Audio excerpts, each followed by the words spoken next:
Bienvenidos, esto es una nueva edición de Historias que hicieron la historia. Tal como le prometimos la semana anterior, va la segunda parte de la recordación de los caídos el 9 de junio de 1956.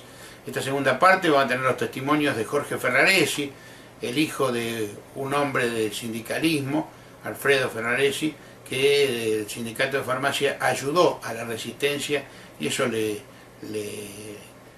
provocó persecuciones y ataques de parte del gobierno, de los gobiernos militares.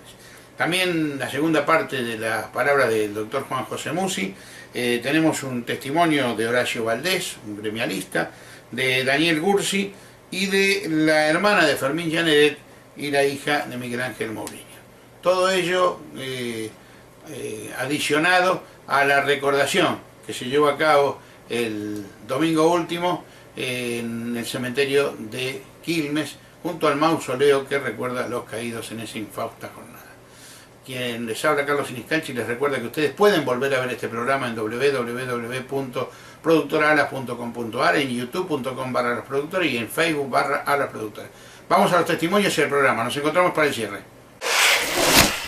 El 9 de junio es una fecha muy importante para todos los peronistas. Aquellos sucesos trágicos con el fusilamiento de Valle y de algunos civiles y algunos militares, la verdad que sigue muy grabado en nuestra memoria. Esa excelente investigación de Rodolfo Walsh, que dio luego por título a su libro y a su película Operación Masacre, forma parte de una historia que el peronismo tiene dentro de su propio cuerpo como movimiento.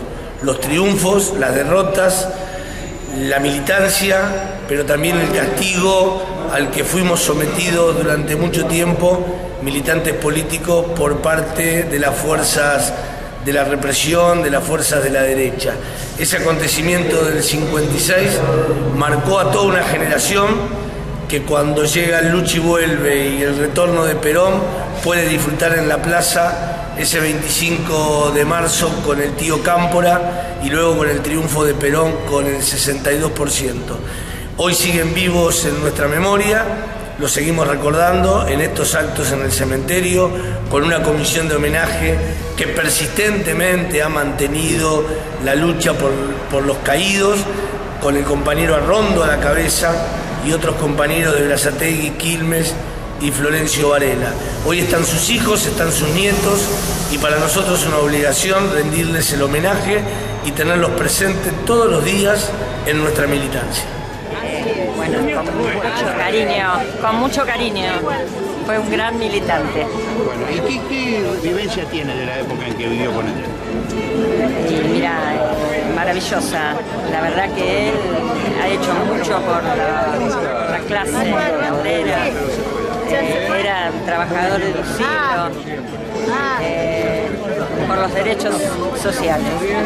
Que fue un valiente, un peronista de alma, que nosotros, yo tenía 18 años cuando él lo fusilaron, éramos muy felices y éramos peronistas del pueblo, no teníamos ningún cargo.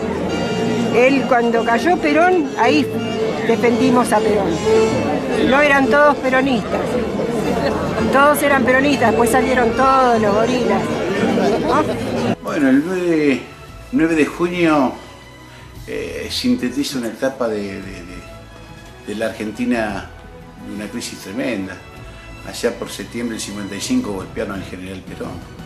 Y algunos militares detenidos que estaban en un barco del Río de la Plata, por sobre todo el general Valle, que era uno de los mentores del retorno al sistema democrático fundamentalmente, porque no se planteaba desde el peronismo, quiero aclararlo, se planteaba desde el periodo de elecciones y demás, y en un acto de resistencia, allá por el 9 de junio del 56, la idea era hacer una gran convocatoria a través de tomar una radio, que justo iba a tomar una pelea de box.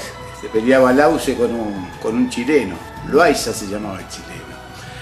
Trataban de tomar y hacer la proclama de las elecciones y demás.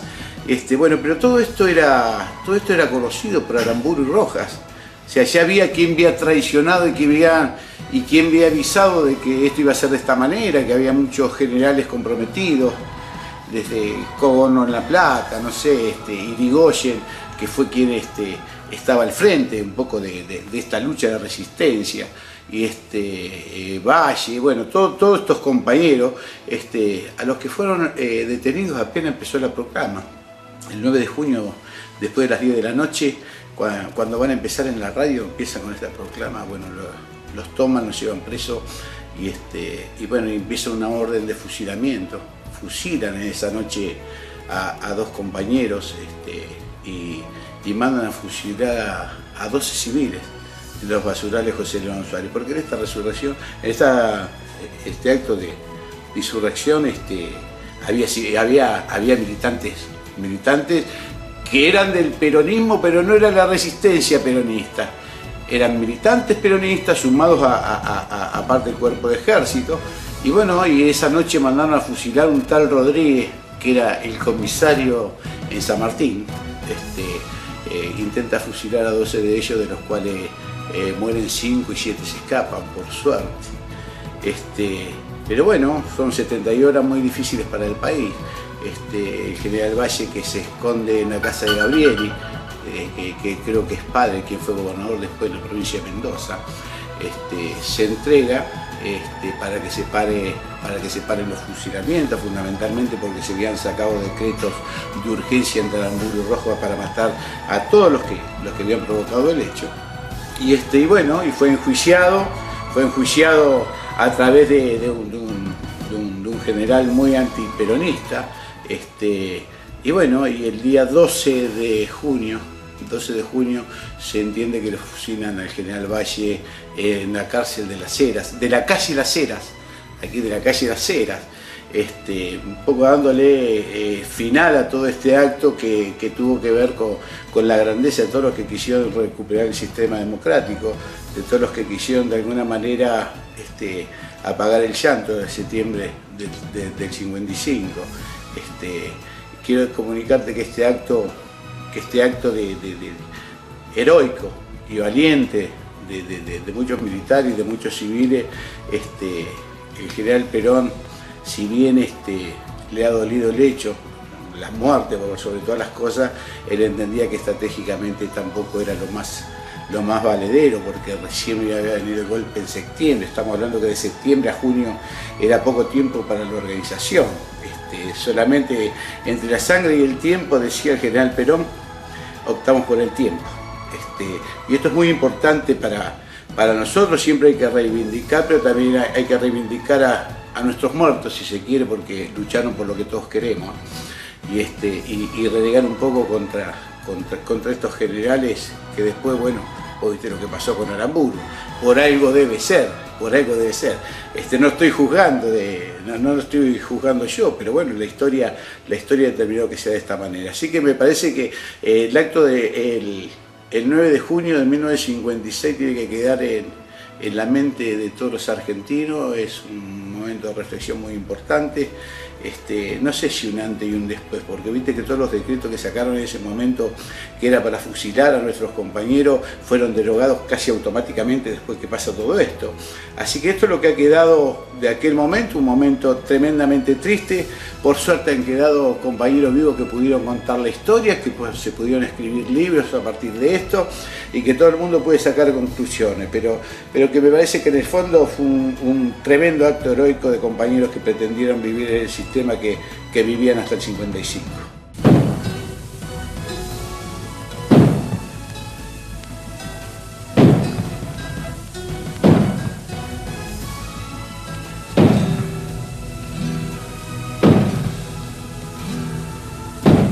De los 12 hombres que fueron detenidos a las 23 horas del día 9 de junio de 1956, antes de ponerse en vigencia la ley marcial, y que igual fueron fusilados en los basurales de José León Suárez, 5 perdieron la vida: Lizazo, Garibotti, Rodríguez, Brión y Carranza. 7 se salvaron.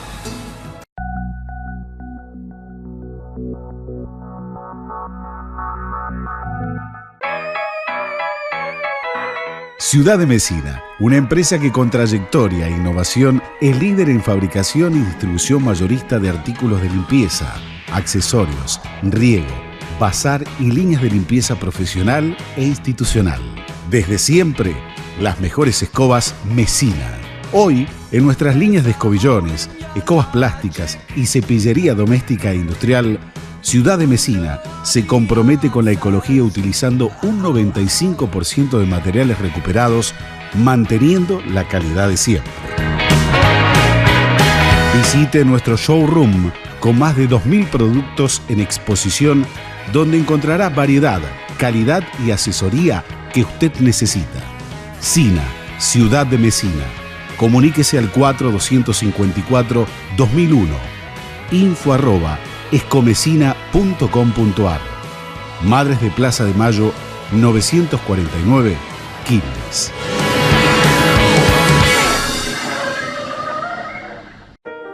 Mothervent Sociedad Anónima. Muebles macizos de Algarrobo, Lapacho y Urunday. Desde la materia prima al producto final. Promoción industrial con desarrollo sustentable. Fabricamos más de 600 artículos de primera calidad y los distribuimos puerta a puerta en todo el territorio nacional, exportando nuestros muebles a México, Chile, Estados Unidos, Italia, Francia, España e Inglaterra. La mejor calidad y el mejor precio. Facilidades de pago. Trabajamos con todas las tarjetas de crédito. Mothervent Sociedad Anónima.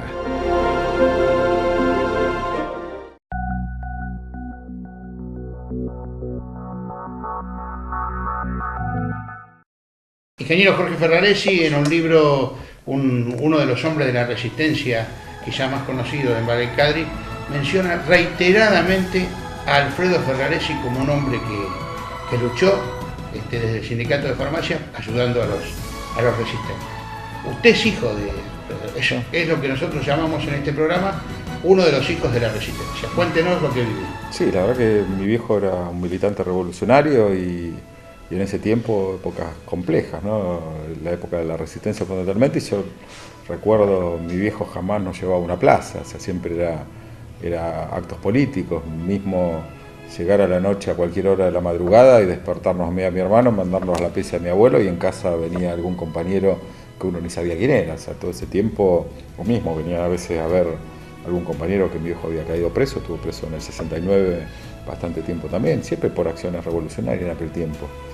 Y era una forma de vida, la verdad que nosotros nos criamos en esa situación, o sea, donde había libros revolucionarios, después, bueno, más adelante vinieron épocas más difíciles, pero esa época de la resistencia, la verdad, era una época donde mi viejo nos mostraba una forma de vida y todos sus compañeros un proceso importante, también hacer grandes comidas en mi casa, donde había dirigentes de una trascendencia importante, como si, bueno, Cacho Cadri para nosotros eran personas comunes, ¿no? O el negro Villaflor, era un compañero común, que nosotros lo veíamos normalmente todos los días, o reuniones importantes, yo creo en el año 70, hubo una reunión en mi casa entre Ongaro y Santucho de Lerp, o sea, ni sé qué se habrá hablado, porque nosotros éramos pibes que jugábamos alrededor de la mesa, íbamos a jugar en la calle, bueno, todos esos procesos importantes pasaban en casa, lo mismo que cuando lo íbamos a ver preso, el tema de mi viejo nos contaba que era una disputa complicada, ¿no? Porque nosotros éramos pibes comunes de un barrio, vivíamos en Wilde, y claro, para otro pibe de 6, 7, 8 años que el padre de uno esté preso era un delincuente. Entonces mi vieja en el camino a Devoto nos cagaba coscorrones para que no contemos que mi papá estaba preso. Y cuando llegábamos a Devoto, mi viejo nos hacía que contemos, que nosotros íbamos a estar orgullosos de que él esté preso, porque justamente él estaba preso Perón, San Martín, Rosas, entonces la verdad que nosotros debemos estar con orgullo de tener un padre que trabajaba por la justicia y que trabajaba por los derechos en forma revolucionaria. Así que bueno, esa era toda una disyuntiva, que después uno cuando viene al terreno, la verdad que se hace complejo, porque la verdad que en un barrio no se comprendía, más en aquel tiempo, donde también había mucha clandestinidad, no era todo abierto que hacía cada uno, sino que muchas organizaciones también de procesos más allá del brazo político de las organizaciones tienen un brazo armado también, donde a veces venía determinados compañeros que tenían armas y bueno, pasaba eso. Y también se vivía de una forma mucho más, que después bueno, vinieron las consecuencias, ¿no? Quizás mucho más de libertad o sin alguna responsabilidad. Yo me acuerdo de un hecho que nosotros jugábamos la pelota en la calle y vino un compañero que tenía un jeep, ¿tá? Y dejó el arma en el asiento del acompañante, ¿tá? vino la señora de al lado de casa, vio que había un arma, la agarró y se la llevó. ¿Ah? Entonces cuando este compañero salió de verlo a mi hijo, chico, ¿no vieron el arma así? Se la llevó la señora. Entonces aplaudió, señora, me devuelve el arma, y la señora le devolvió el arma. O sea, se veían situaciones de esas características, ¿no? Que eran así. O mismo después cuando el golpe del 76, a la vuelta de mi casa había una casa clandestina de lo que había quedado el peronismo de base. Ahí tenían también, el tema de los que caían, tenían que resistir una cantidad determinada de tiempo para que los otros limpien determinadas situaciones. Y lo mismo que hubo gente heroica, también hubo otra gente que lo vivió de forma muy, muy libertinaje por una cuestión de un determinado tiempo, ¿no? Y en ese momento, bueno, ese compañero que cayó preso, cuando fueron a la casa encontraron de todo, estuvo todo el tiempo de la dictadura preso, y su grupo de célula, bueno, se fue a vivir a Europa. O sea que hubo distintos casos, ¿no? Ese compañero, después uno le hablaba de militancia y no quería saber absolutamente nada, pero más fueron los heroicos, y aparte se vivía como una forma de vida, que eso fue la experiencia que nos transmitió mi hijo. O sea, por eso a mí digo, este proceso de recuperación de la gestión política a través de un proceso militante, para mí es algo normal, ¿no? Algo que no me lo tuvieron que contar, mismo después el tema de las desapariciones, y bueno, todo el sufrimiento de los familiares, todo ese tipo de dudas post dictadura, que bueno, que fueron un proceso para nosotros normal. Mismo el tema de esto de tener que quemar libros cuando vino el proceso de la dictadura, más allá de que bueno, mi viejo se fue de casa, se fue, y no volvió más hasta que lo vimos después, mucho tiempo después, donde también había que buscarlo, o a través de un contacto venía un compañero y decía se encuentran en tal lugar, y después ibas a tal lugar y cada había otro dato distinto y no te encontrabas. O sea, fue un proceso complicado, pero bueno, también parte de la historia de la Argentina. Y en el último proceso estuvo enfermo, ¿no? Mi viejo estuvo 6 meses bastante mal, y se despertaba, capaz que 2 o 3 días estaba ido, y se despertaba 20 minutos a un discurso político ubicado en aquel tiempo de la época de la resistencia. O sea, por eso digo, su vida fue eso, o sea, y cada momento de lucidez que tuvo en el último tiempo, que tampoco era lucidez, porque era un proceso de expresión de lo que él había vivido como una cuestión de las más fuertes, y creo que lo que lo forjó como más fuerte fue esa resistencia de la década del 60. Bien, lo llevo un poquito más atrás y ya con esto lo dejo. La resistencia peronista empieza en junio del 56, cuando el levantamiento de Valle, que tuvo su epicentro acá en Avellaneda.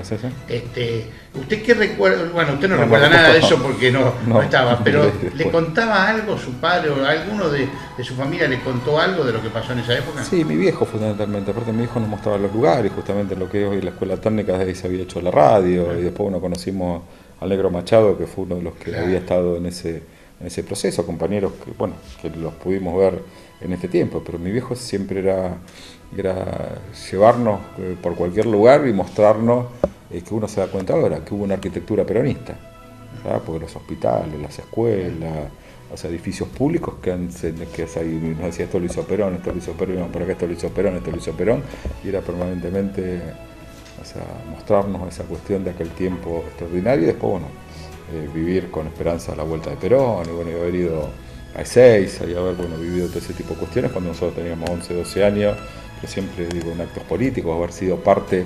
Nosotros estuvimos con mi hermano, que teníamos también 7, 8 años, en la creación de la CGT de los Argentinos, la Federación de Gráficos en la calle Paseo Colón, y entonces hemos vivido procesos históricos bastante importantes que uno lo vivía como chico, la verdad que, y en aquel tiempo, que íbamos mucho al sindicato de farmacia, que ahora parece una pavada, pero nosotros no teníamos teléfono. Entonces ir a poder llamar por teléfono a alguno del sindicato de farmacia para nosotros era una fiesta. O el chiste ese por teléfono que uno llamaba a uno y del otro lado atendía a quién, para mi hermano y para mí era una cosa extraordinaria. Entonces la verdad que muchas veces íbamos al sindicato, pues uno era nuestro lugar también de salida a convivir. Yo recuerdo de aquel junio de 1956 a algunos hombres como Justo Rodríguez, los más cercanos, como Campito, como Fermín Llaneret, que se reunían para darle forma a aquello. Yo era un testigo que, si bien no entendía en profundidad el tema, sí sabía que la finalidad era el retorno del general Perón, darle las posibilidades a elecciones democráticas que, aunque no fueran con Perón a la cabeza, le permitieran al pueblo argentino expresarse a través de las urnas, y que pretendía ser, como lo decían los jefes mismos, el general Valle, por ejemplo, y los civiles decían que lo que no querían era derramar sangre, que querían generar un movimiento, pero que si se tomaba el poder, este poder no significara represalia a ninguno de los militares que le habían dado el golpe militar, valga la redundancia, al general Perón. Así lo vivimos, vivimos después la desgracia de que alguna traición hubo en el medio para que esto sucediera, y vivimos después con muchísima amargura lo que pasó, los compañeros desaparecidos, nos enterábamos de los fusilamientos. Imagínense, yo en aquel entonces prácticamente un chico, me parecía imposible que en la Argentina pudiera haber fusilamientos como los que hubo, a mansalva, sin ningún tipo de defensa, sin que se pudiera expedir la justicia, ni mucho menos. Así a mansalva fue, por decreto, bajando el dedo, como decíamos nosotros, que fueron muertos tantos compañeros. Algunos pudieron volver, otros fallecieron al poco tiempo, y otros también pudieron refugiarse en algún lugar, pero yo creo que aquello fue un paso fundamental por el lucha y vuelve, que unos años después se pudo llevar adelante. Yo creo que para los jóvenes de hoy, por ahí siempre la historia la manejan, en este país la han manejado siempre los poderosos, que tuvieron siempre en las antípodas del peronismo, ¿no es cierto? Los poderosos siempre quisieron que en este país los que menos tenían no progresaran, no crecieran. Eran los menos en el país, los poderosos, y querían que los más no llegaran nunca a tener formas de vida que pudiera significar equipararse con ellos. Y esos poderosos manejaron la historia, por eso no figura a lo mejor el 9 de junio como debería figurar en la historia. Hubo muchos años después, pasaron 18 años para que el general Perón volviera al país, y en esos 18 años quisieron desperonizar a costa de todo, y por eso no figura el 9 de junio como debería figurar, para que los jóvenes pudieran enterarse de lo que fue aquella gesta. El 9 de junio forma parte de esta historia cruel en contra del peronismo, forma parte de esta historia que se repite permanentemente, que es la historia del desalojo del gobierno para una forma de gobernar, valga la redundancia, para los que menos tienen, y que se fue repitiendo a través del tiempo. Es decir, un golpe contra la democracia, un golpe para que los ciudadanos no pudieran votar. Si Perón volvía al país en aquel entonces y se votaba, ganaba, como ganó después, cuando se volvió a presentar en el país como candidato, entonces a todo eso había que ponerle un manto, el manto de prohibir la marcha, los símbolos, el manto de renegociar con el Fondo Monetario Internacional, del cual Perón había desistido, y para los jóvenes debe significar el hecho parecido a todos los demás argentinos que de una u otra manera dieron su vida por la patria. Yo noto que en los jóvenes hay una necesidad de reivindicar las luchas, una necesidad permanente de reivindicar las luchas por las ideas.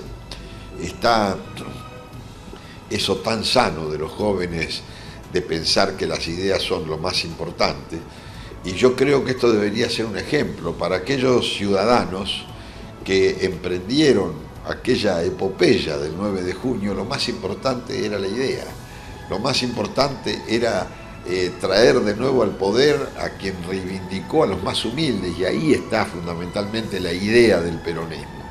El peronismo ideológicamente es eso, y las luchas siempre fueron contra la justicia o contra la injusticia social. Es decir, por la justicia social o contra la justicia social. Perón lo decía en su discurso del 24 de febrero, previo al 24 de febrero de 1946, que no había otra pelea que era la pelea entre los que quieren la justicia social y los que no la quieren. Y eso se repitió a través de la historia, y los jóvenes deben entender que aquella gente peleó por la justicia social. Yo creo que, cerrando esto, lo más importante es que esta lucha persiste. En este momento tiene otras características. En este momento quien representa a aquella revolución, no por las armas, por ahí se llama Mauricio Macri, que es el representante del neoliberalismo en la Argentina. Aquella revolución, entre comillas, armada que hicieron era una revolución neoliberal contra los principios sociales del peronismo, y esa lucha ahora de otra manera se sigue dando, así que el conocimiento de aquella gesta por parte de los jóvenes es ni más ni menos que para seguir levantando las banderas. Perón, Perón, qué grande sos, y general no va a ver. Perón, Perón, el conductor, sos el primer trabajador. Gracias por acompañarnos. Esto ha sido una nueva edición de Historias que hicieron la historia. Usted puede volver a verlo en www.productoraalas.com.ar, en youtube.com/alasproductor y en Facebook /alasproductor. Hasta la semana próxima.